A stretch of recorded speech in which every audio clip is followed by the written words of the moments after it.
পৃষ্ঠা নম্বর 80, শক্তি ও কার্য। তুমি অনেকক্ষণ না খেয়ে থাকলে তোমার কাজ করার সামর্থ্য কমে যায়, তাই তো? মানে কাজ করার এনার্জি পায় না। এরপর যখন তুমি খাবার খাও তখন আবার কাজ করার সামর্থ্য ফিরে পাও কি? উত্তর হবে ইয়েস, হ্যাঁ। খাবার থেকে আমরা নিশ্চয়ই এমন কিছু পাই যা আমাদের কাজ করার সামর্থ্য যোগায়।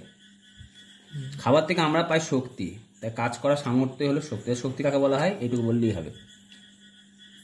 কাজ করার সামর্থ্য বলা হয় শক্তি।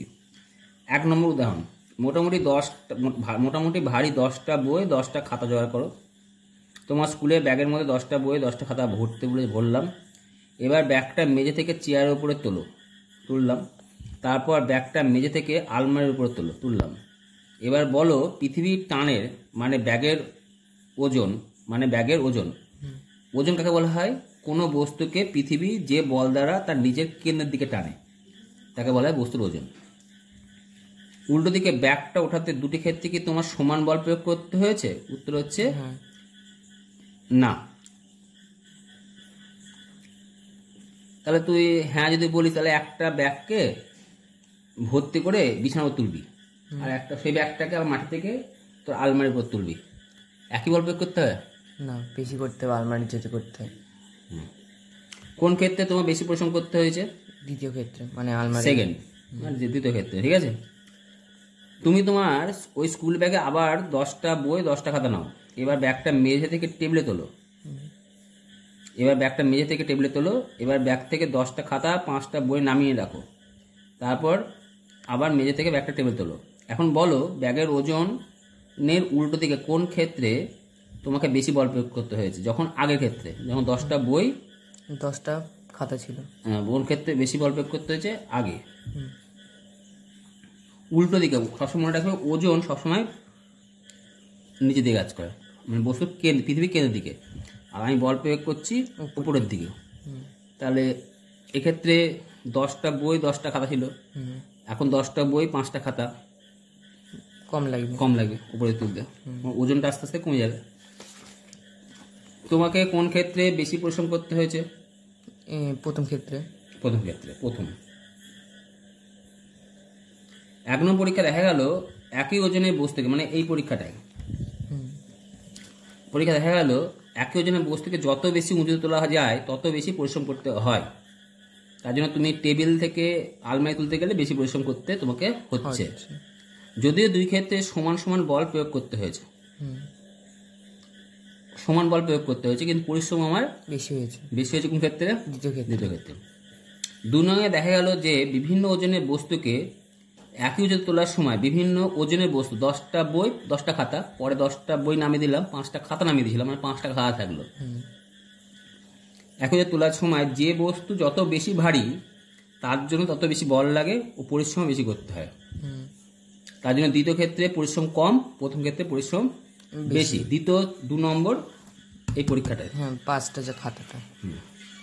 1 নং ও 2 নং দুটো অভিজ্ঞতা থেকে তুমি নিশ্চয়ই বুঝতে পেরেছো যে সাধারণত যে কাজে পরিশ্রম বেশি সেই কাজের জন্য তোমাকে শক্তি বেশি খরচ করতে হয়। ফুটবল খেলা আর বাড়িতে বসে মোবাইলে গেম খেলা, কোথায় বেশি পরিশ্রম করতে হবে? ফুটবল খেলাতে। তাহলে শক্তি বেশি কোথায় খরচ হবে? ফুটবল খেলাতে। খাবার খাবি বেশি কোথায়? তাহলে খাবার তো খেতে হবে বেশি, তাহলে কাজটা করতে বেশি। খাবার কোথায় বেশি খেতে? ফুটবল খেললে না মোবাইল গেম খেললে? ফুটবল খেললে বেশি খেতে হবে। শরীর ভালো থাকে কোথায়? তাহলে শরীরটা ভালো থাকে কোন দিকে? ফুটবল খেললে। তাহলে মোবাইল গেম খেলা উচিত না। যেখানে শক্তি বেশি খরচ করতে হয় সেখানে কাজের পরিমাণও বেশি হয়। তাহলে দেখা গেল যে যে ক্ষেত্রে বেশি উঁচুতে বস্তু তোলা হচ্ছে সেক্ষেত্রে কাজের পরিমাণও বেশি। আবার যেখানে বেশি বল প্রয়োগ করছে সেখানে কাজের পরিমাণ বেশি হচ্ছে। পরীক্ষা নম্বর 2, বল বেশি প্রয়োগ করতে হয়েছিল কোথায়? প্রথম ক্ষেত্রে, কাজের পরিমাণ বেশি। আবার বেশি উঁচু তুলতে গেলেও কাজ বেশি করতে হচ্ছে। তাহলে দুটো ক্ষেত্রে কাজ বেশি হয়। যত বেশি উঁচুতে তুলবো তত বেশি কাজ বেশি হবে। 2, যত বেশি বল প্রয়োগ করব তত বেশি কাজ বেশি হবে। প্রথম ক্ষেত্রে 10টা বই 10টা খাতা, চেয়ার আলমারিতে তুলতে বেশি কষ্ট হচ্ছিল, কাজের পরিমাণ বেশি ছিল, কারণ বেশি যত উঁচু তুলবো কাজের পরিমাণ তত বেশি হয়। দ্বিতীয় ক্ষেত্রে 10টা বই 10টা খাতা, পরে শুধু 5টা খাতা, তাহলে 10টা বই 10টা খাতা যেখানে ছিল বেশি বল প্রয়োগ করতে হয়েছিল, আর 10টা খাতা, 10টা 10টা বই, 10টা 5টা খাতা, 10টা, আর পরে 5টা খাতার জন্য কম বল প্রয়োগ করতে হয়েছিল। তাহলে ভেবে দেখো তো কাজের পরিমাণ কোন কোন বিষয়ের উপর নির্ভর করে? একটা বস্তুর বল। ভালো করে ভেবে বলো। প্রথম ক্ষেত্রে 10টা বই 10টা খাতা আমি চেয়ারে তুললাম, সেখান থেকে আলমারি তুললাম। কোন ক্ষেত্রে পরিশ্রম কাজ বেশি কাজ কোথায় বেশি করতে হয়েছিল? দ্বিতীয় ক্ষেত্রে বেশি উপরে তুলতে হচ্ছে। তার মানে দূরত্ব। আর ভূমি থেকে যত উপরে উঠবে দূরত্ব তত বাড়বে, মানে ভূমি থেকে যত উপরে ওঠা যায়। তাহলে কাজের পরিমাণ 1 নম্বর পয়েন্ট হচ্ছে ভূমি থেকে যতটা উপরে তোলা হয়। ঠিক। আচ্ছা, 2 নম্বর, 10টা বই 10টা খাতা মাটি থেকে চেয়ারে তুললাম, পরে 10টা বই নামিয়ে দিলাম, শুধু 5টা খাতা নামিয়ে দিলাম, শুধু হলো 5টা খাতা। এখন পরিশ্রম কোথায়, কাজের পরিমাণ কোথায় বেশি হলো? কাজের পরিমাণ তোলাতে। কোনটাতে? প্রথমটাই, মানে 10টা বই আর 10টা খাতা। মানে বল প্রয়োগ কোথায় বেশি করতে ছিল? ওই আলমারিতে তোলাতে। আলমারি বাদ, এই ছবিটা নয়, এই ছবিটাই। এখান থেকে 10টা বই 10টা খাতা, পরে 10টা বই নামিয়ে দিয়েছি, 5টা খাতা নামিয়ে দিয়েছি, শুধু 5টা খাতা এখান থেকে তুলবো।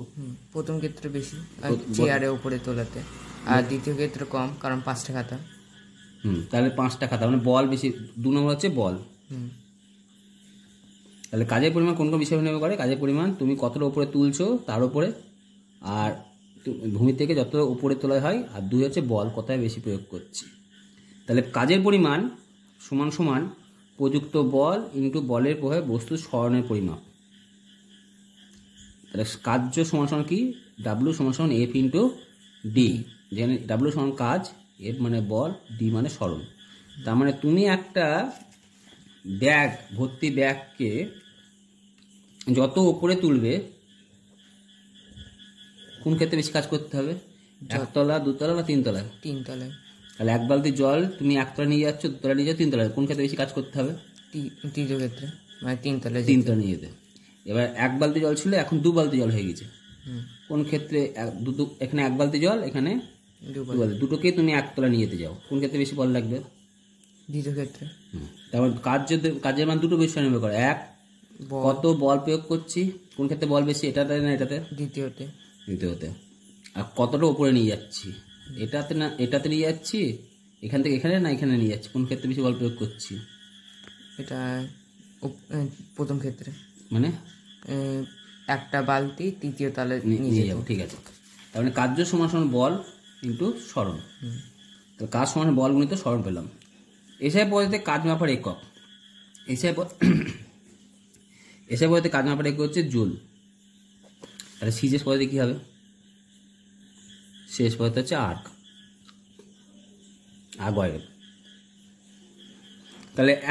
তাহলে ডাব্লু সমান সমান কি পেলাম? F into D. তাহলে এফ মানে কি? বল। ডি মানে কি? সরণ। আর ডাব্লু মানে কি? কার্য। তাহলে এসআই পদ্ধতিতে কার্যের একক কি বললাম? 1 জুল। এসআই পদ্ধতিতে বলের একক কি? আর্গ। বলের একক এসআই পদ্ধতিতে আর্গ। বলের একক এসআই পদ্ধতিতে হচ্ছে নিউটন। 1 নিউটন। আর এসআই পদ্ধতিতে সরণের একক? সরণের একক ওটা হচ্ছে মিটার পার সেকেন্ড স্কয়ার। ত্বরণের একক? Metre per second square. তার সরণের একক কি? Metre per second. সরণ আর ত্বরণ এক জিনিস নাকি? সরণ মানে কত কটা পথ সরলরেখী পথে যাচ্ছি, সেটাতে সরণ বোঝায়। তো সরণ একক মিটার। তাহলে কোনো বস্তুর উপরে কত নিউটন বল প্রয়োগ করেছি? 1 নিউটন বল প্রয়োগ করে যদি বস্তুর সরণ 1 মিটার হয়, তাহলে কোনো বস্তুর উপরে 1 নিউটন বল প্রয়োগ করে বস্তুর সরণ যদি 1 মিটার হয়, তবে বলা হয় যে বস্তুটি 1 জুল কার্য করেছে। তাই লেখা আছে দেখো, 1 নিউটন বল প্রয়োগ করে যদি একটু বস্তুর বল প্রয়োগের দিকে, মানে আমি বল প্রয়োগ করছি কোন দিকে, এই দিকে, স্মরণ কোথা থেকে কোথায় হয়েছে, এখান থেকে এখানে হয়েছে না, হয়নি? অ্যারো দিয়েছি এখানে এদিকে, মানে এইটুকু স্মরণ কত হয়নি, 1 মিটার। তাহলে লিখেছে 1 নিউটন বল প্রয়োগ করে যদি একটি বস্তুকে বল প্রয়োগের দিকে, মানে এই দিকে কতক্ষণ সরাতে পারি, 1 মিটার সরানো হয়, তবে 1 জুল পরিমাণ কার্য করা হয়েছে বলা হয়। তাহলে 1 জুল কাজ পরিমাণ হয় এসআই একক। তাহলে 1 জুল সমান সমান 1 নিউটন ইন্টু 1 মিটার। তাহলে 1 আর্ক সমান কি হবে? 1 ডাইন, ভেরি গুড, ইন্টু 1 সেমি। এটা হচ্ছে 1 আর্ক গ্যাস। তাহলে 1 আর্ক কাকে বলা হয়? 1 আর্ক কাকে বলা বলবে যে 1 আর্ক কাকে বলা হয়? বলে 1 ডাইন বল প্রয়োগ করে যদি একটি বস্তুকে বল প্রয়োগের দিকে 1 সেমি সরানো হয় তবে 1 আর্ক পরিমাণ কাজ করেছে বলা হয়। আরো দুটো পরীক্ষা, দুটো 2 কিলোগ্রাম আর একটা 1 কিলোগ্রাম বাটখানো, দুটো 2 কিলোগ্রাম আর একটা 1 কিলোগ্রাম বাটখানো, দুটো সমান উচ্চতার টেবিল। তুমি তোমার বন্ধু মেঝে রাখতে একটা 2 কিলোগ্রাম বাটখারা নিয়ে একটা টেবিলের উপরে তুলে রাখলে, তাহলে তুমি তোমার বন্ধুর সমান পরিমাণ তুমি আর তোমার বন্ধু সমান পরিমাণ কাজ করলে। এবার মেঝেতে একটা 2 কেজি আর একটা 1 কেজি বাটখারা রাখো। তুমি 2 কেজি বাটখারা নিয়ে টেবিলের উপর তুললে, তোমার বন্ধু 1 কেজি বাটখারা টেবিলে তুললে, তাহলে তুমি আর তোমার বন্ধুর কাজের দুগুণ কাজ করলে। যেহেতু তুমি 2 কেজি তুলেছো, তাহলে আর তোমার বন্ধু তুলেছে 1 কেজি, তার মানে অবশ্যই তুমি বেশি কাজ করেছি। কত গুণ বেশি কাজ করেছি? 2 গুণ। 3 কেজি তুললে 3 গুণ। এবার টেবিলের উপর আর একটা সমান উচ্চতার টেবিল বা টুল বসিয়ে রাখো। উপরে দুটো 2 কেজি বাটখারা রাখো। এবার তুমি মেঝে থেকে একটা বাটখারা নিয়ে নিচের টেবিলে তুলে রাখো। তোমার বন্ধু অন্য বাটখারাটা নিয়ে উপরের টেবিলে রাখলো। স্বভাবত এখানে তোমার বন্ধু তোমার 2 গুণ বেশি কাজ করেছে। তুমি 2 কেজিটা নিয়ে এখানে রেখেছো, আর তোমার বন্ধু এখান থেকে নিয়ে এখানে তুলে রেখেছে, দুটো টেবিল। মানে এখান থেকে যা উচ্চতা ছিল এখানে দ্বিগুণ উচ্চতা হয়ে গেছে। তাহলে 1 তলায় তুলতে যে পরিমাণ কার্য করতে হয়, 2 তলায় তুলতে তো 2 গুণ কার্য করতে হবে, যদি 1 বালতি জল থাকে। তাহলে তোমাকে যদি প্রশ্ন দেওয়া হয় 1 বালতি জল তুলতে তোমার 1 তলায় তুলতে যা বল প্রয়োগ কার্য করতে হয়, 2 তলায় তুলতে তোমার কতখানি কার্য করতে হবে? দ্বিগুণ, যদি বাড়ির উচ্চতাটা সমান থাকে। একটা স্প্রিং নিয়ে দুদিক থেকে টান দাও। কি দেখতে পেলে? স্প্রিংটা কি সামগ্রিকভাবে এক জায়গা থেকে অন্য জায়গায় চলে গেল? না, যায়নি। তাহলে বল মানে কি বলেছিলাম? কার্য সমান সমান বল গুণিত সরণ। সরণ যদি না হয় তাহলে তো কার্য হয় না। হয় না। কার্য করতে গেলে কার্য করতে গেলে তোমার সরণ হতেই হবে। তুমি একটা বালতি নিয়ে 1 তলায় দাঁড়িয়ে থাকলে, তাহলে তুমি কার্য করেছো? না। কখন কার্য হবে তাহলে? যখন 1 তলায় 2 তলায় যাবো বা 3 তলায় যাবো, তোমার সরণ হতে হবে। সরণ যদি না হয় হবে না। একেবারে বল যদি না হয় হবে না। যে কোনো দুটোকে হতে হবে। এবার কিছু উদাহরণ দেখাবো, সেগুলো দেখো। তাহলে স্প্রিংটা শুধু আকৃতির পরিবর্তন হলো। কিসের পরিবর্তন হলো? আকৃতি ছিল, আগে ছিল ছোট, এখন হয়ে গেল কি? বড়। এক্ষেত্রে বল প্রয়োগের ফলে কার্য হলো কি? বল প্রয়োগের ফলে কোনো বস্তু সামগ্রিকভাবে স্থান পরিবর্তন না হলেও যদি বস্তুর আকার বা আয়তনে পরিবর্তন হয় তাহলে বস্তু কাজ করেছে বলে বলা হয়। তাহলে স্থান পরিবর্তন না করলেও, মানে বস্তু এখান থেকে এখানে না গেলেও কার্য করে যখন বস্তুর আকার বা আয়তনে পরিবর্তন। ধরো একটা বেলুন নিয়েছো, এত বেলুন নিয়েছো, এই বেলুনটা চেপে ধরলে দুদিক থেকে ধরে এরম হয়ে গেল বেলুনটা, হতে পারে তো? তাহলে কিসের পরিবর্তন হয়েছে? আকৃতি বা আকৃতি পরিবর্তন হয়েছে। তাহলে এই ক্ষেত্রে তুমি কার্য করেছো, বল প্রয়োগ করছি, কিন্তু সরণ হয়নি। সরণে বল প্রয়োগ করছি, কিন্তু আমি কি শিখালাম? দুটোই হতে হয়, বল হতে হবে, সরণ হতে হবে। এখানে বল প্রয়োগ করেছি কিন্তু সরণ নেই, কিন্তু কার্য হয়েছে। কারণ কি বললাম?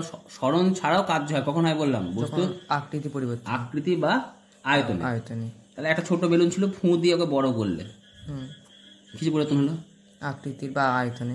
আকৃতি না, এটা আয়তনে পরিবর্তন হয়েছে। তাহলে কি হবে? কার্য হবে না? হবে না? কার্য হবে। তাহলে তাহলে তোমাকে প্রশ্ন দিতে পারে যে স্মরণ না হলেও কার্য হয়, উদাহরণ দাও। কখন হবে? যখন একটি বেলুন নিলাম, স্প্রিং, যখন একটা স্প্রিংকে দুদিক থেকে টানা হয় তখন স্প্রিংয়ের আকৃতি পরিবর্তন হয়, তখন কার্য বল প্রয়োগ, কার্য হয়।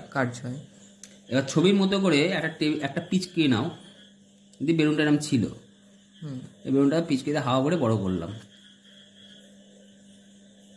কি দেখতে পেলে? বেলুনে লাগানো সমগ্র পিচকেটি কি এক জায়গা থেকে অন্য জায়গায় সরে গেল? না। না। বেলুনটা ফুললো কেন? তোমার বল কিসের উপর প্রযুক্ত হলো? বেলুনের উপরে।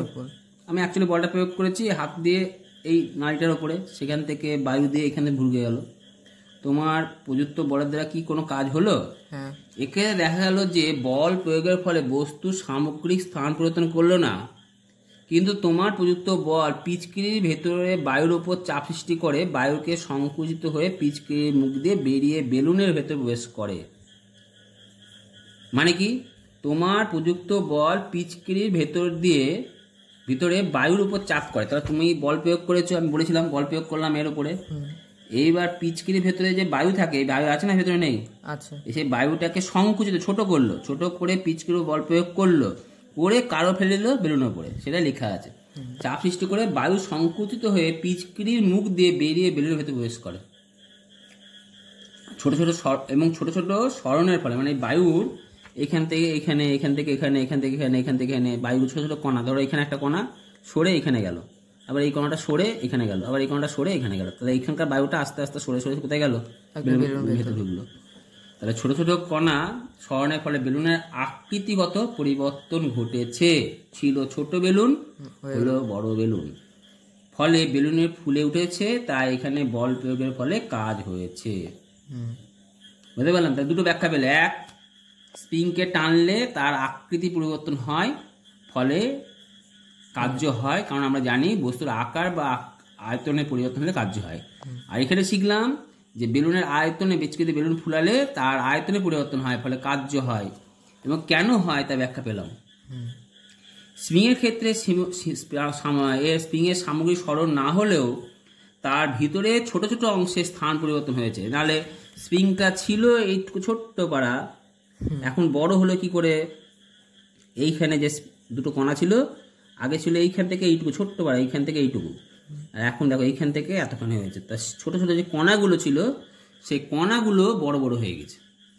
ছোট ছোট কণার স্থান পরিবর্তন, কণার স্মরণ হয়েছে। দেখো লেখা আছে স্প্রিংয়ের ক্ষেত্রে স্প্রিংয়ের সামগ্রিক স্মরণ না হলো, সামগ্রিক মানে কি? সামগ্রিক মানে স্প্রিংটা এইখান থেকে এইখানে যায়নি, সামগ্রিক স্মরণ মানে এটা বোঝায়। স্মরণ না হলেও তার ভিতরকার ছোট ছোট অংশে, তার ভিতরকার এই ছোট ছোট অংশ যেটা দেখাচ্ছি, এই ছোট ছোট অংশের স্থান পরিবর্তনের ফলে কাজ হয়েছে, যা স্প্রিংটির আকৃতিগত পরিবর্তন ঘটিয়েছে, তাই কার্য করেছে। বুঝতে পারলাম? এটা ব্যাখ্যা এলো। এবার একটা চেয়ারে বসে জোরে শ্বাস নাও। শ্বাস নিলাম, কি অনুভব করতে পারলে? যে আমার বুকটা ভেতর দিকে ঢুকে গেল। তোমার বুক কি উঠছে নামছে মনে হচ্ছে? হ্যাঁ। এই ওঠানো হওয়ার জন্য বল কে প্রয়োগ করছে? হৃৎপিণ্ড। কোথায় কোথায় প্রয়োগ করছে? বুকের ওপরে। এই বলের প্রভাবে কোনো কাজ হচ্ছে কি? উত্তর হচ্ছে হ্যাঁ। কেন? বলটা প্রয়োগ হলে বুকটার আকৃতি ছোট হচ্ছে আর বড় হচ্ছে, অর্থাৎ বলে কি হচ্ছে? স্মরণ ঘটছে। স্মরণ ঘটছে না? ঘটছে না? হচ্ছে। বুকে হাড় ও পেশি দিয়ে তৈরি একটা খাঁচা আছে, যার ভেতর থাকে ফুসফুস। এখানে ফুসফুস করছে, হৃৎপিণ্ড থেকে ফুসফুসে আসছে, ফুসফুসে আবার কি এরকম ছোট হচ্ছে, একবার বড় হচ্ছে। যখন বড় হচ্ছে তখন বুকের খাঁজের উপর চাপ দিচ্ছে, হৃৎপিণ্ড রক্ত নিচ্ছে, পাম্প করছে, ঢুকছে, বেরোচ্ছে, তারপর ফুসফুস ওর প্রেশার ক্রিয়েট করছে, ফুসফুসটা আবার ছোট হচ্ছে, বড় হচ্ছে। বড় হলে কারো প্রেশার দেবে? পাঁজের উপর, সেটা লেখা আছে। নিঃশ্বাস প্রশ্বাসের সময় বিভিন্ন পেশি সংকোচন প্রসারের ফলে ফুসফুসের সংকোচন প্রসারণ হয়, ফলে ফুসফুসের আকার আয়তন পরিবর্তন হয়। একটু আগে শিখলাম আকার আয়তন পরিবর্তন হলে কার্য হয়। এখন পেশির বলের দ্বারা কাজ হয়, কিন্তু এক্ষেত্রে ফুসফুসের সামগ্রিক স্থান পরিবর্তন অর্থাৎ হরণ হয় না, কিন্তু কাজ হয়ে থাকে। বুঝতে পারলাম? তুমি যদি ভালোভাবে খেয়াল করো তবে বুঝতে পারবে যে পেশির বল কিন্তু শেষ পর্যন্ত স্থিতিশীল হয় ফুসফুসের ভিতরে বায়ুর উপর, ফলে বায়ু শরীরের বাইরে বেরিয়ে আসে অর্থাৎ ভেতরে প্রবেশ করে, এইভাবে কাজ সংগঠিত হয়। কিন্তু এইসবে কিছুই আমাদের চোখে পড়ে না বলে আমরা বুঝতে পারি না। তুমি একটা দেয়াল তো অনেকক্ষণ ধরে ঠেলো, দেয়াল সরবে না। তাহলে মনে হবে কাজ হচ্ছে না, হচ্ছে কাজ না, সরল না তো কাজ হয় না। হ্যাঁ, কিন্তু এই দেয়ালের মধ্যে থাকা ছোট ছোট কণা যেগুলো থাকে না, সেইগুলো নড়ে না, সেগুলো দেখবা তোমার হাতে চলে আসে। হ্যাঁ, তার মানে কণা স্মরণ হচ্ছে, তার মানে কার্য করছে ওই। কিন্তু তোমার আঁখে দিচ্ছে তোমার কি মনে হচ্ছে দেয়াল সরছে না, তার মানে আমি কার্য করছি না। কিন্তু কি হয়, কাজ হচ্ছে। কেন কাজ হচ্ছে? কারণ ওই ছোট ছোট কণা আমার হাতে এসে পড়ছে। তুমি কি ক্লান্ত হয়েছো? হ্যাঁ। ঠেলার সময় তোমার হৃদস্পন্দন কি বেড়ে গেছে? হ্যাঁ। ঠেলার সময় কি তোমার নিঃশ্বাস প্রশ্বাস হার বেড়ে গেছিল? হ্যাঁ। তোমার শরীরে কোনো অংশ কি গরম হয়ে গেছিল? হ্যাঁ। হাত গরম হয়ে যেতে পারে, ঠেলার হাত গরম হয়ে যেতে পারে না? হ্যাঁ, মুখও গরম হয়ে যেতে পারে না কেন? দেয়ালে বল প্রয়োগ করার জন্য তোমার কি কি কি শক্তি খরচ হয়েছে, করতে হয়েছে? হ্যাঁ। শরীরে ক্লান্তি, হৃদস্পন্দন হার বৃদ্ধি, শ্বাস প্রশ্বাস বৃদ্ধি, গা গরম হওয়া ইত্যাদি বুঝতে সাহায্য করে যে শরীরের ভিতরে শক্তি খরচ হচ্ছে। তাহলে আমার শরীরের মধ্যে যে শক্তি খরচ হচ্ছে তা তুমি কি করে বুঝবে? এইগুলো হলে পারে। ঠিক আছে। আবার যেহেতু কাজ করার সামর্থ্যের শক্তি বলে, সেহেতু শক্তি যখন ব্যবহার করা হয়েছে তখন অবশ্যই কাজ হয়েছে। কাজ করার সামর্থ্যকে শক্তি বলা হয়। যেহেতু শক্তি খরচ হচ্ছে তার মানে তুমি কাজ অবশ্যই করছো। তোমার হৃদস্পন্দন বেড়ে গেছে, কখন বাড়ে? শক্তি খরচ হলে। শক্তি তো খরচ হচ্ছে, তার মানে তুমি কি করছো? বল প্রয়োগ করছি, কাজ করছি। এবার একটা চক নিয়ে দেয়ালে একটা অংশ ভালো করে ঘষো, মানে এরকম করে ঘষতে বলছে। তাহলে এবার জোরে টাপ মারলাম, সরছে কালিটা? না, সরি, তেমন কার্য হয়নি, কিন্তু হাতে লেগে যাবে। কিন্তু আমি জোরে চাপ মেরেছি, বল প্রয়োগ করেছি, কিন্তু দেখো কালিটা আমার হাতে লেগে এসছে, এসছে। তার মানে এই কণার কি হয়েছে? স্থান পরিবর্তন হয়েছে, স্মরণ হয়েছে। তার মানে কার্য আমি করেছি। দেয়াল কি সরল? না। দেয়ালের ওই স্থানটা যেখানে বল প্রয়োগ করে কি ভেতরে ঢুকে গেল?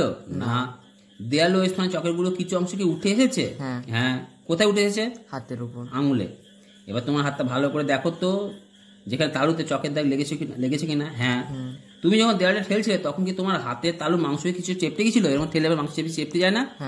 চেপটে যায় না? যায়। হ্যাঁ। এবার ভেবে বলো তো, দেয়ালটা যদি রবারে তৈরি হতো তবে কি ঠেলার স্থানে কি ভেতরে ঢুকে যেত? রাবারে তৈরি হলো। দেয়ালে বল প্রয়োগ করার সময় যেমন হাতের তালুর মাংসপেশির আকারে পরিবর্তন হয়, তেমনি দেয়ালের ওই স্থানে চাপ দেওয়ার স্থানে আকৃতি কিছু পরিবর্তন হয়। এই দেয়ালের আকৃতি কিছু পরিবর্তন, দেয়ালে ঠেললে পারে আকৃতির কিছু পরিবর্তন। এই দেয়ালে যে ঠেলছি আমি, এই দেয়ালে ঠেললে পারে তার আকৃতি কিছু পরিবর্তন হবে, কিন্তু সে আকৃতিটা আমি বুঝতে পারবো না। কেন বুঝতে পারবো না? যদি একই জায়গায় ডেলি ঠেলো, দেখবো এই জায়গাটা আস্তে আস্তে আস্তে আস্তে গর্ত টাইপের হয়ে গিয়ে প্রথম রংটা উঠে আসবে, তারপর গর্ত হবে, যেমন নিচে হয়েছে। হ্যাঁ, বুঝতে পারলাম। একই জায়গায় বারবার ঠেললে পারে তার আকৃতি পরিবর্তন হয়, সেটাই লেখা আছে। কিন্তু এই আকৃতি এত সামান্য যে আমরা খালি চোখে দেখতে পারি না, সেই কারণে চকের গুলো ব্যবহার করে আমরা দেখার চেষ্টা করেছি যে বল প্রয়োগে সেখানেও স্মরণ হয়। তাই তোমার হাতে চকের দাগ দেয়াল থেকে উঠে এসেছিল। ঠিক আছে। এর দেয়ালে বল প্রয়োগ করার জন্য পেশি কোষের দরকার হয়ে পড়ে অতিরিক্ত শক্তি। কোষে কোষে শ্বসন কার্য বেড়ে যায়। তাহলে শক্তি খরচ হলে শ্বসন কার্য বেড়ে যাবে বলেছিলাম, হৃদস্পন্দন বেড়ে যাবে, শ্বসন কার্য বেড়ে যাবে, ফলে খাদ্য অক্সিজেনের চাহিদা বেড়ে যায়। তাই ফুটবল খেললে শরীরে ক্লান্তি আসে, খিদে বাড়ে, অক্সিজেনের চাহিদা বাড়ে, শরীর ভালো হয়ে যায়। এর ফলে বেড়ে যায় হৃদস্পন্দন, ফুটবল দৌড়ালে হৃদস্পন্দন বেড়ে যায় না? বেড়ে যায় রক্তবাহে রক্তচাপ, ধুক ধুক ধুক করে বুকটা, বেড়ে যায় নিঃশ্বাস প্রশ্বাসের হার, বেড়ে যায় না? পেশি কোষের দরকার শক্তি, কিন্তু সেখানে অক্সিজেন যোগান প্রয়োজনের তুলনায় কম। শক্তির চাহিদা মেটাতে কোষে কোষে শুরু হয় এক বিশেষ ধরনের শ্বসন।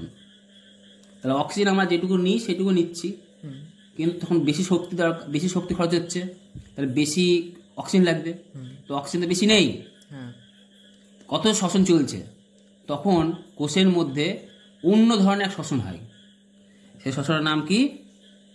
বিশেষ শ্বসন। তার ফলে পেশি কোষে জমতে শুরু করে ল্যাকটিক অ্যাসিড হয়েছে, আর পেশি কোষে এই ল্যাকটিক অ্যাসিড জমার ফলে পেশিতে ব্যথার অনুভূতি হয়। ফুটবল খেললে পরে গা হাত আস্তে আস্তে ব্যথা করে, বেশি করে ক্লান্তি হয় বেশি খেললে। শ্বসনের হার বেড়ে যাওয়ার জন্য তাপ শক্তি বেশি পরিমাণে উৎপন্ন হয়, তাই আমাদের শরীর ক্লান্ত গরম হয়, তাপ বেশি উৎপন্ন, শরীর গরম হয় না ফুটবল খেললে। কিন্তু এইসবকে আমাদের চোখে পড়ে, তাই ওইসব কাজ আমরা দেখতে পাই না। ঠিক যেমন পিচকির ভেতরকার কাজ, ফুস ভেতর কাজ আমাদের চোখে ধরা পড়ে না। তো সব ক্ষেত্রে আমরা কাজ করছি, কিন্তু অনেক ক্ষেত্রে আমাদের চোখে পড়ছে না। বুঝতে পারলাম? এইটুকুই পড়া থাকবে।